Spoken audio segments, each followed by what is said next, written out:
Torben fra Berg Furniture i Bramming her. Hej med jer. Lørdag den 8. marts, det er lige om lidt, der er der designdag, møbeldag hos Bruno Sørensen Møbler i Nibe. Udover nogle andre fabrikanter, som laver smukke møbler, så er vi også at finde der Berg Furniture, os der producerer lænestole i den helt gode ende.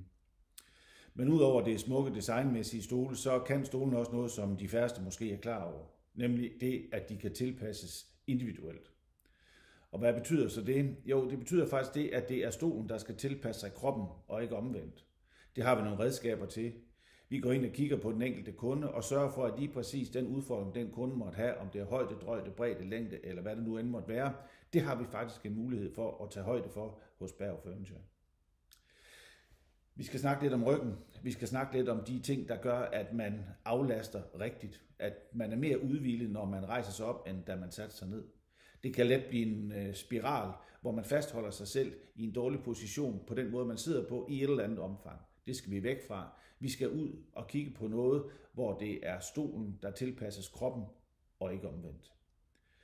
Men det er lørdag den 8. marts, det vil jeg fortælle rigtig meget mere om deroppe. Og husk, vi kan ikke helbrede, men vi kan aflaste. Vi ses den 8. marts hos Bruno Sørensen.